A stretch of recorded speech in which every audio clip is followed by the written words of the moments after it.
আসসালামু আলাইকুম রহমতুল্লাহি ওয়া বারাকাতুহু। আজকে আমাদের দিনের ক্লাস বাংলা, অঙ্ক, ইংরেজি যারা শিখেছেন আরবি সহ, তো তোমাকে আমি আজকে বাংলা বিষয়ে জিজ্ঞাসা করতেছি, আমাদের ভাষা কাকে বলে তুমি বলো। আমরা কথা বলি বা লিখি, যে মনের ভাব প্রকাশ করি তাকে ভাষা বলে। যেমন আমি বই পড়ি। হ্যাঁ, ওর কাছে ধরছি, একই পড়াটা বলো। আমরা কথা বলি বা লিখি, যে মনের ভাব প্রকাশ করি তাকে ভাষা বলে। যেমন আমি বই পড়ি। মাশাআল্লাহ, অনেক সুন্দর হয়েছে, মাশাআল্লাহ। আমরা কথা বলি বা লিখে, যে মনের ভাব প্রকাশ করি তাকে ভাষা বলে। যেমন আমি বই পড়ি। মাশাআল্লাহ মাশাআল্লাহ, দেখছো এই এই ছেলেটা কথা তোতলা, কিন্তু মাশাআল্লাহ দিলে এখন ফরাটা অনেক সুন্দরভাবে বলছে, ঠিক না? হ্যাঁ, ফরাটা কি অনেক সুন্দর বলছো না?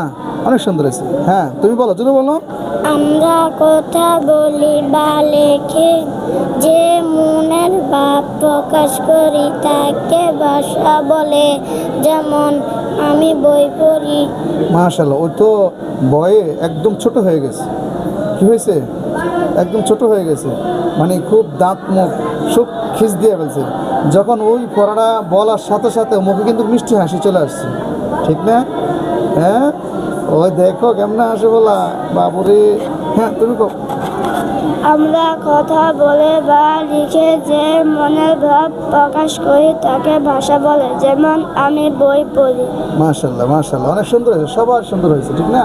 এভাবে সবসময় করতে হবে, ভয় কাজ করা যাবে না। হ্যাঁ, ভয়কে দূরে সরাইয়া যেভাবে পড়লে উৎসাহ দিয়ে তোমরা সামনের দিকে ভালোভাবে পড়তে পারো, ঠিক এভাবে পড়বা, ঠিক আছে?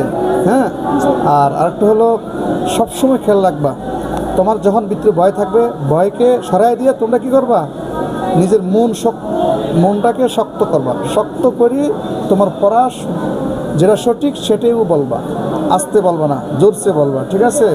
হ্যাঁ, ভালো করে পড়বা, ঠিক আছে? সবাই আজকে রাত্রের তোমরা বাড়ির কাজ তোমরা শিখছো। হ্যাঁ, অনেক সুন্দর হয়েছে, আরও সুন্দরভাবে পড়বা। আসসালামু আলাইকুম।